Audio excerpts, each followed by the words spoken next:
Olá, eu sou Dora Kramer e esse aqui é o nosso programa Não É Bem Assim, que hoje vai falar de dois assuntos e tem também uma dica muito legal lá no meio da história, tá? Vamos falar dessa. É uma dica, Marcelo Eu sei que é uma Madureira, não dica. sabe? Ah, então tá bom, me deixa falar aqui pro pessoal os assuntos que a gente vai falar. Vamos falar daquela mulher, a tal da Luciene Barbosa, a dama do tráfico do Amazonas, que circulou livremente no Ministério da Justiça, sem que o ministro se desse conta, sem que ninguém soubesse o que era aquilo, não sei, uma história super esquisita. E o outro assunto é esse discurso do presidente Lula cada vez mais forte contra Israel. Não adianta fazer que o Hamas é um grupo terrorista também, não. O discurso soa do ponto de vista das relações internacionais pró-Hamas. Não é nem pró-Palestina, tá? Ele soa pró-Hamas. Vamos discutir tudo isso e você vai ficando por aqui, porque o programa vai começar.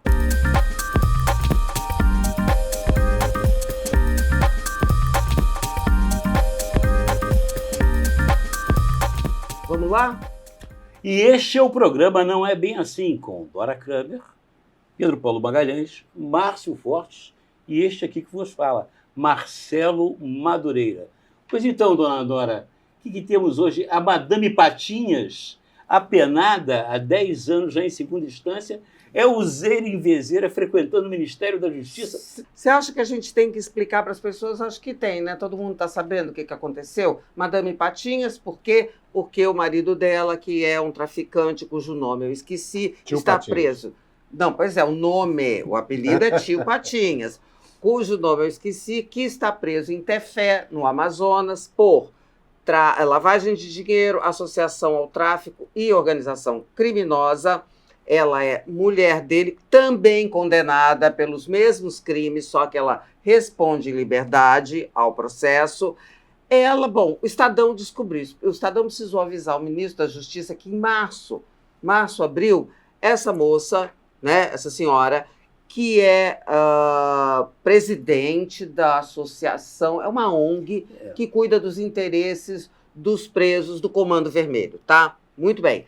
Essa pessoa fez parte de uma agenda, de duas agendas de encontros com secretários e diretores do Ministério da Justiça, certo? Levada, quem pediu a audiência foi Janira Rocha, que é uma ex-deputada estadual do PSOL, é uma advogada, by the way, foi advogada da Flor de Lis, tá? Mas isso não tem nada a ver com o caso, mas vamos lá.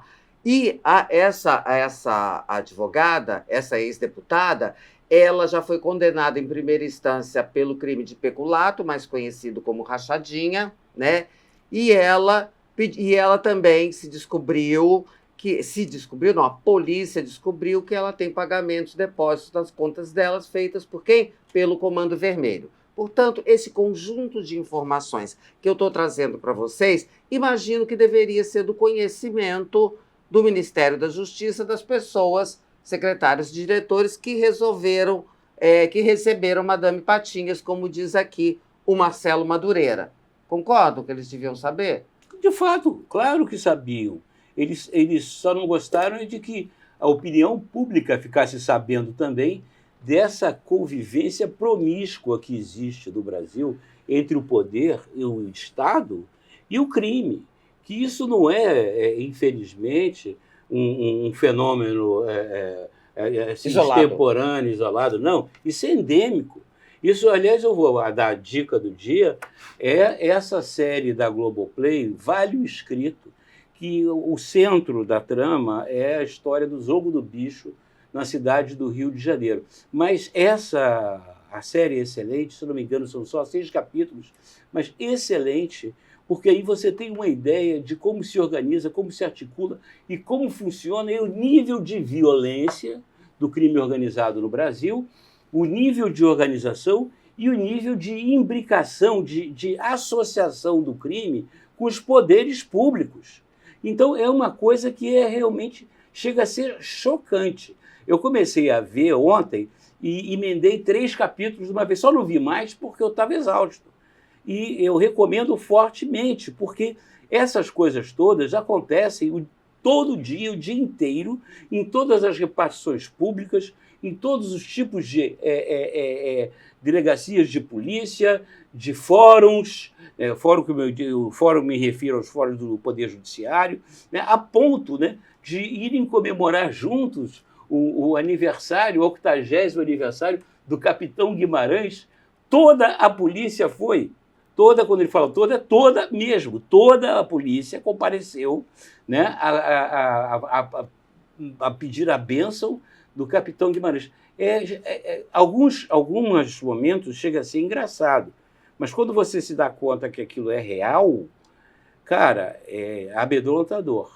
Vem cá, vocês acham que esse tipo, Marcelo está trazendo uma situação, né, retratada nessa série que mostra muito bem, mostra a contaminação, né, do Estado desorganizado pelo crime organizado. Vocês acham que esse episódio lá do Ministério da Justiça, que Marcelo listou várias instâncias em que eles estão, e aí, de repente, tem o Ministério da Justiça. Dá para a gente fazer... Porque, claro que a oposição ao governo, aí... leva a coisa para um outro lado, dizendo que isso indica que o governo tem ligações diretas com o crime organizado, né? Mas não necessariamente não é nada isso. Disso. Em primeiro lugar, se a senhora dirige lá uma ONG credenciada para tratar os interesses dos apenados, ela supostamente tem direito de visitar os seus coisas. Não com o dinheiro pago pelo poder público, da passagem dela de Manaus para Brasília, que foi paga pelo Ministério dos Direitos Humanos, e nem sistemático, quer dizer, não foi um encontro, foram dois, dá a impressão que é combinar coisas. Algumas coisas podem ser feitas. Primeiro, o que não houve no caso, a identificação de todos os que entram no Ministério. Identificação formal, porque é assim, você é jornalista, não sofre esse percalço. Mas nós, pobres mortais, não dá pra quando gente vamos entrar... ao ministério qualquer, você tem que se mostrar a identidade e tal. Jornalista não entra assim, procura. porque você não tem credencial de ministério para o ministério. Você tem que fazer a identificação, muito bem, sim. Mas tem que fazer. No caso, não há registro da entrada dela nos gabinetes do Ministério da Justiça. Segundo, cada autoridade dessa, se por alguma circunstância tem que receber para conversar, qualquer coisa, sempre tem que estar acompanhado de uma terceira pessoa. Isso é uma regra universal. Os bancos fazem isso. Os bancos estrangeiros, os bancos tudo, quer dizer, os bancos brasileiros, as instituições, quer dizer, eu peço uma audiência ao Pedro Paulo, perfeitamente, preciso. Qual é o assunto? O assunto é esse, assim, é o Pedro Paulo mesmo que tem que me atender? É. Então tá bem. Na hora que eu vou lá falar com o Pedro Paulo chama o Marcelo para ficar participando da conversa. Como testemunha, assim? Para inibir uma conversa esquisita qualquer minha com o Pedro Paulo. Isso é todo dia, em qualquer lugar do mundo. Quer dizer, os bancos estrangeiros, o cliente de um banco, em que o gerente tem o poder de fornecer empréstimo, por exemplo, o cliente não pode convidar o gerente do banco para ir ao teatro ou ao cinema. É uma forma indireta de envolvimento. Os compliance não deixam. Para dar palestra, então, nem pensar, né? Não, palestra não sei se... Palestra em Nova York com cachê, então nem isso pensar. Aí é outra nem coisa. Pensar. Isso é outra coisa. Isso é outro mau uso da questão, né? Tem alguns... Foi feita essa semana, foi feito um live muito interessante, patrocinado pelo SEB, sobre a questão do Supremo, com 3 participantes de alto nível. O cara fez um livro, não me lembro agora o nome, um professor lá do INSPER, de São Paulo, sobre novas práticas para o Supremo. Ele botou questões fáceis e questões difíceis. Entre as questões fáceis, me pareceram que eram as mais difíceis. É o comportamento, é não aceitar convite pago por empresas para isso, para aquilo, etc. Então, pronto. Agora, curiosidade, né? Tio Patinhas é também o apelido do bicheiro do Rio de Janeiro que introduziu o capitão Guimarães à criminalidade marginal. O jogo do bicho no Rio de Janeiro é o estopim do crime organizado no Brasil todo. Sim. Começou muito antes, facilitado pelo fato que o jogo do bicho não é crime, é contravenção, que é uma forma... É contravenção. É uma chicana, né? É uma maneira de chamar de crime. Os bicheiros que foram presos, todos, ao longo da história, não foram presos por causa do jogo do bicho. Foram presos porque cometeram crimes em função do jogo do bicho. Mataram gente, soltaram bomba, etc. Não fosse isso, não sendo crime, não é sujeito à prisão. É contraventor. É outra coisa. Eu não sei se isso é leniência do Poder Judiciário ou não, porque eu não entendo, não sou advogado, Vamos não entendo. esquecer da participação do auxílio da sociedade nesse crescimento e aceitação, né? Porque a aceitação dos bicheiros sempre foi, da sociedade carioca, sempre foi total. Mas não é por causa do jogo do bicho, isso é que o documentário mostra isso. É por causa da entrada deles nas escolas de samba. Sim. Quer dizer, as escolas de samba são a face visível e aplaudida. Isso. Aquela menina Leão, como é que é o nome dela? Danusa Leão, escreveu um livro, né? Um daqueles livros que ela fez 3 ou 4, todos muito bons, muito bem escritos, no qual ela ressaltava isso. São pessoas esquisitíssimas, com aquelas pulseiras de ouro, aqueles colares esquisitos, homens com camisas espalhafatosas e tal. Ao longo do ano todo você acha que eles são lamentáveis. Quando vai chegando perto do carnaval, todos viram pessoas nobres da alta sociedade carioca. Nossa, a indumentária é muito parecida com a milícia, porque é o que se descreve, né, na indumentária. Mas a gente interrompeu o Pedro Paulo, que estava discorrendo sobre o nosso primeiro assunto, sobre a nossa pauta. Não, o que eu estava falando, com a leniência, né, que existe sobre isso, é a leniência geral que existe, que a gente vê essa situação super grave da questão do crime no Brasil, da insegurança, do crime organizado, cada vez mais organizado, cada vez mais interorganizado, porque existiam organizações do tráfico, organizações da milícia, organizações da contravenção, que vão pela leniência da contravenção, e elas estão se juntando, elas estão se articulando. Eles têm lá o parlamento deles, eles têm lá as regras deles, e tem lá o seu esquema de comunicação que permite que uma pessoa como essa, né? E fato mais aí, que me chamou a atenção é que o Rio de Janeiro está de novo metido nisso, porque a advogada é carioca, é ex-deputada pelo Estado do Rio de Janeiro, no Rio de Janeiro, quer dizer, foi quem introduziu, né, na surdina a tia Patinha dentro do E a responsabilidade do Ministério nisso? Isso é que para mim não está claro. Na tua opinião, se você está tratando de apenados, se você está tratando do que seja de direitos humanos em relação à penitenciária, nesse ambiente, é de se esperar que o Ministério tenha um cuidado diferenciado, dobrado, para não estar se metendo a mão na cumbuca errada. Isso diz alguma coisa sobre o governo? Que a oposição faz esse exagero, né? Diz que está envolvido. E a gente sabe que não é por aí. Não é por aí. O que diz? Acho que diz é uma falta de atenção a esse problema. Eu acho que não estão preocupados com esse problema, efetivamente. Porque se tivessem, as regras de rigor em relação a isso já estariam estabelecidas há muito tempo. Marcelo fez um Muxoxo discorda, acho que não é só isso, né, Marcelo? Eles só passaram a se preocupar em criar protocolos de visita e tudo mais depois que o assunto veio à baila. Aí... Porque o encontro foi em março e o assunto veio nessa semana, tá, gente? Só para... É na beirola aí da indicação do ministro Flávio Dino. Tem a ver, você acha? Só tem a ver. Diga, para mim. O momento não é bem assim. O momento não é bem assim, é esse. É muito curioso que o Flávio Dino, o ministro Flávio Dino, é fortíssimo candidato ao Supremo Tribunal Federal e, evidentemente, é curiosíssimo também, dentro do nosso Supremo Tribunal Federal, né, do excelso sodalício, existem lá vertentes de opiniões e tal que têm candidatos próprios. Então,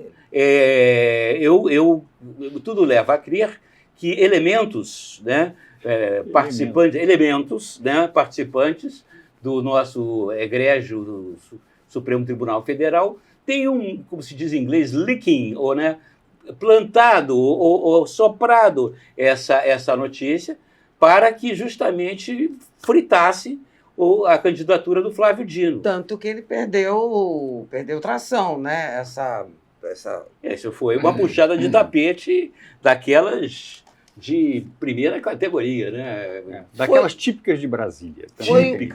Foi um fato ruim para o governo, bastante ruim, está sendo bastante criticado. Agora, quem também está recebendo muita crítica, quem também está sofrendo muitos reparos, é o presidente Lula, por causa do discurso reiterado, assim que os últimos, aquelas pessoas que estavam em Gaza, aqueles brasileiros e palestinos que estavam em Gaza, que quiseram. Assim que eles vieram, ele fez um discurso que é um discurso contra Israel e repetiu no dia seguinte e a comunidade israelita judaica reagiu, né? Enfim, e eu fiquei sem entender, vou jogar aqui para os amigos a dúvida, tá? Porque eu não consegui entender se tem objetivo e, se tem objetivo, qual é o objetivo de fazer. Porque condenar, dizer que, olha, tem crimes de guerra, de parte a parte, todos os países, muitos países, aliás, estão fazendo. Fazer o apelo a questão dos civis e tal, vários países, mas não necessariamente desse tom, sem fazer referência aos reféns, não é? E fazendo uma equivalência que soa como uma leniência com o Hamas. Então, eu não sei se tem objetivo, diga lá. Mas antes da gente entrar nesse assunto, não se esqueça de dar o seu like, porque nós merecemos o seu like. Não se esqueça de compartilhar esse nosso programa com seus amigos e seus inimigos, assinar o nosso canal, que está aqui todas as quartas-feiras, não é bem assim, no canal da Dora Kramer. E também você pode escutar o nosso programa enquanto está lavando o prato, enquanto está lavando o chão, enquanto está passeando com o cachorro, em todas as plataformas de podcast que existem no universo. Dito isso, mandem também suas críticas. Aliás, as pessoas estão mandando críticas muito boas. Nós vamos ver um jeito aqui de responder. De comentar, né? Mas voltemos, então, à questão de mais esses disparates do nosso presidente, né? dessa posição equivocada que ele está tomando nessa questão. Acho que existe um erro muito grande do Lula, principalmente o seguinte: diplomacia se faz, o discurso da diplomacia, cada vírgula, cada palavra tem importância. E o Lula está já, desde o outro mandato dele, que ele vem, a palavra, se metendo a ser um diplomata, a querer ser um pacificador.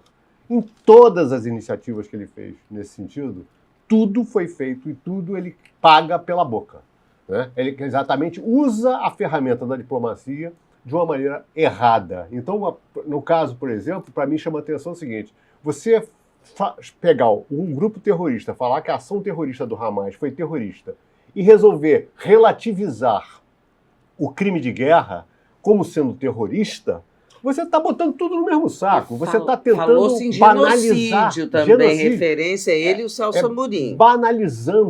Banalizando essas palavras, de alguma forma. E, no mundo diplomático, cada palavrinha dessa, cada vírgula tem um significado. Então, quando você faz isso, você está jogando para que plateia? Essa é a minha dúvida. Para a plateia do povo brasileiro é que não é.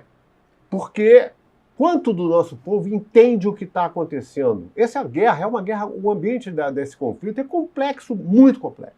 Tem 80 anos. Então, mais milênios. Não, se a gente pegar se for na origem... Não, eu estou falando, mas institucionalizado em relação ao Estado de Israel, em relação à questão que está colocada, que se diz já tem que ter o Estado palestino, que concordo, tem que ter o Estado palestino e o Estado de Israel, seria o caminho da pacificação, passa por aí. Qual é a contribuição que uma fala dessa, que uma atitude dessa faz para que exista o Estado palestino? Nenhuma. Isso aí me parece uma dessas coisas lamentáveis que o Lula faz, que é agir de repente, sem pensar muito no que faz. Ele foi receber as pessoas no aeroporto, 11h30 da noite, 22 brasileiros, como você lembrou. É uma coisa, ele pode ir, até é simbólico que vá. Mas aí naquele ambiente todo, foi o que ocorreu na cabeça dele e tal. Né? Você no dia anterior tinha feito também no microfone dele, e depois repetiu na live que Só ele quem faz. perde é ele mesmo, que se desmoraliza perante a comunidade internacional. Isso. Querendo ser um líder mundial em nome de um país importante no aspecto internacional que é o Brasil, querendo resgatar o Brasil na sua posição de, líder de uma facção dentro das Nações Unidas, ele se desmoraliza com um pronunciamento desse. Você acha que tem algum rebatimento nas relações com Israel ou Israel também deixa para lá? Não, Israel é o país lá. Claro que tem rebatimento, mas aí os diplomatas vão se comportar à altura das suas habilidades. Tem uma questão também de que o governo de Israel é de direita, ultradireita, então por isso eu tenho que combater. Existe essa coisa... Tem um embaixador que aí encontrou com o Bolsonaro, aí faz... Isso é um equívoco enorme, entendeu?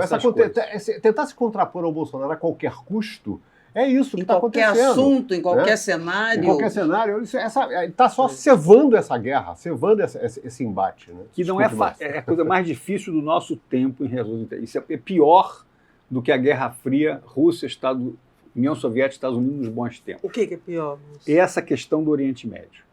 Porque o mesmo ato das Nações Unidas que criou o Estado de Israel, o mesmo ato criou também o Estado palestino. E eles, do Estado palestino, não aceitaram, porque eles queriam que não houvesse o Estado de Israel. E aí, por isso, atacaram Israel no ano seguinte. Em diversos momentos aconteceu isso. Então, é uma questão seríssima, que estava sendo encaminhada direitinho entre o Arafat, o Yasser Arafat, e o então primeiro-ministro de Israel, Isaac Rabin, que foi assassinado pouco tempo depois por um radical de direita do Estado de Israel, por razões religiosas, o que é uma coisa muito doida, você confundir as questões de um Estado democrático com as questões de uma facção religiosa, né? Coisa doida. Mas, enfim, a questão é gravíssima e eu não sei como encaminhar, não sou diplomata nem nada, mas a gente vai se lendo, se informando, e o Thomas Friedman, que é o que mais entende dessas coisas, porque é judeu, morou lá, na Síria e tal, escreve no jornalista do New York Times, que o Estadão publica traduzido direitinho, na íntegra. Outra dica. Essa última foi ótima. Diz assim, visitar Israel, ele tinha estado em Israel agora, na semana passada, o Thomas Friedman. É outro país. Não é mais aquele que eu conheci, no qual vivi antes. É outro país. É um país tomado pela vontade de vingança, tomado por sentimentos, enfim, que superam o próprio patriotismo do Estado de Israel. A ideia do Estado de Israel. A guerra do Yom Kippur, na época, era uma guerra convencional, exército contra exército, que só foi resolvida num acordo de paz no momento em que o Egito reconheceu o Estado de Israel formalmente. Foi a condição que a Golda Meir, na época, colocou para fazer a paz. Qual foi a condição que ela colocou? Que não seja mais chamado de Estado judeu, mas sim de Estado de Israel, pelos adversários. E assim... Porque não compõe só judeus. Não abriga só judeus. Eu acho que é o grande e talvez perverso... Três religiões compõem cristãos, judeus e muçulmanos. Isso, naquela região particular do Oriente Médio, nós temos a convergência, a confluência de três religiões monoteístas, né? O cristianismo, o judaísmo e o islamismo, né? Enfim, tem essa questão. Mas o que eu acho que eu queria falar, o que é mais perverso dessa história toda, que isso traz à baila um discurso que é um discurso de ódio perigoso, né? E que, de certa forma, ele estava meio escondido, que é um discurso de antissemita. Essa é o grande problema. Como você falou, uma coisa é o Estado de Israel. Os israelenses, você tem drusos, árabes, cristãos, judeus, são israelenses, servem às forças de defesa de Israel, votam, aliás, é o único Estado democrático que existe ali naquela região. Um parênteses. Quando a gente fala de antissemita, a gente pode falar que essa pessoa é racista? A mesma coisa? É um preconceito. Então, um preconceito. Existe. Dá para dizer que está se incorrendo em racismo. O antissemitismo, ele é uma coisa que tem uma coisa antiga, né? Momentos tenebrosos na história da humanidade, a Santa Inquisição, enfim, vários momentos muito tristes da história da humanidade de perseguição aos judeus, que tem essa particularidade. O fato a pessoa é judeu, mas não é israelense. E o cara, inclusive, pode ser israelense e não ser judeu. Ele pode ser druso, né?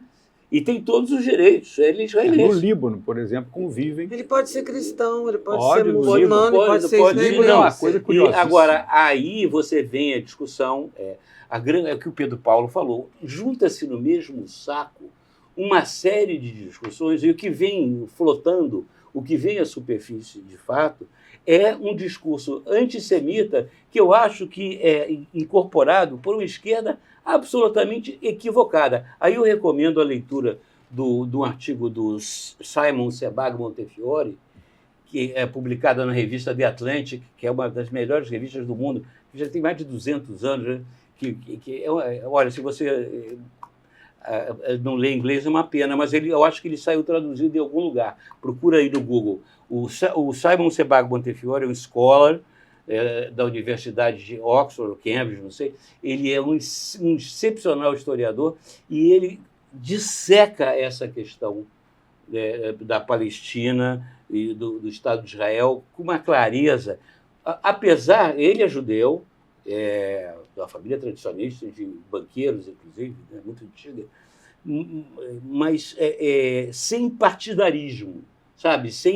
De uma maneira muito imparcial. Eu recomendo fortemente a leitura desse artigo. A gente estava, quer dizer, eu acho tudo muito esclarecedor aqui, informativo, mas vamos voltar um pouco para o presidente, porque vocês não conseguiram, a não ser Márcio. Márcio respondeu um pouco a minha pergunta. O que ele quer com isso? Não quer nada, faz por impulso. Agradar a Gleisi Hoffmann. Agradar a Gleisi Hoffmann. O que eu achei maluco foi aquela hora lá que arrancaram a bandeira da mão da menina que estava descendo do avião, aí a Janja vem e puxa. Parece coisa de filme italiano dos anos 60, aquelas comédias italianas. Está todo mundo querendo tirar casquinha, aparecer. Pois a recepção foi uma tentativa, 11 horas da noite, daquele tamanho, foi um palanquinho ali? Eu acho que foi, tá toda a cara, né? O jeitão é esse, né? O presidente da República ficar na porta do avião. A gente estava falando de tudo isso, tem um custo enorme. Isso é uma coisa assim, nababesco, né? Mandar um jatinho para buscar as pessoas para trazer. Quer dizer, isso foi feito não sei quantas vezes. E ninguém critica isso. Tudo é aceito como sendo... Isso é humanitário. Mas é humanitário, mas num país em que você tem... Quantos miseráveis tem aqui? É um país de contrastes enormes. E aí, de repente, isso vira assim, o central do governo, de um governo que se propõe a ser popular, que se propõe a estar tratando dessas questões, ele, de repente, dá uma importância para essa questão. Para atrair biscoitagem. Que só deve ter análise de pesquisa dizendo que isso vai ser positivo, ou está jogando para internamente, para as pessoas ficarem satisfeitas. Não será não dá para entender. Eu não consigo entender. Com aquela coisa, as críticas, porque ele não foi nas enchentes do Rio Grande do Sul tal, e aí está querendo não foi humanitário. Não foi receber ninguém que veio de Israel. Não vejo isso, Não, mas aí tudo bem, que ele estava recuperando da cirurgia, não será? Não podia ter mandado a Janja. Podia. Eu acho que ele deveria, o presidente Lula, fazer uma forte campanha de cunho social e de integração, que seria a minha carrocinha de quibe, minha vida. Então, para cada um que descer do avião, ele já tinha uma carrocinha de quibe, esfirra, para o cara ir já marcado aqui nas esquinas do Rio de Janeiro, para o cara poder recomeçar a sua vida. Eu acho que os palestinos ficariam muito agradecidos. Eu vi as imagens ontem aqui na televisão, estão hospedados no hospital no hotel de trânsito. Aí mostra tudo arrumadésimo, aquela coisa. É um escárnio com a população.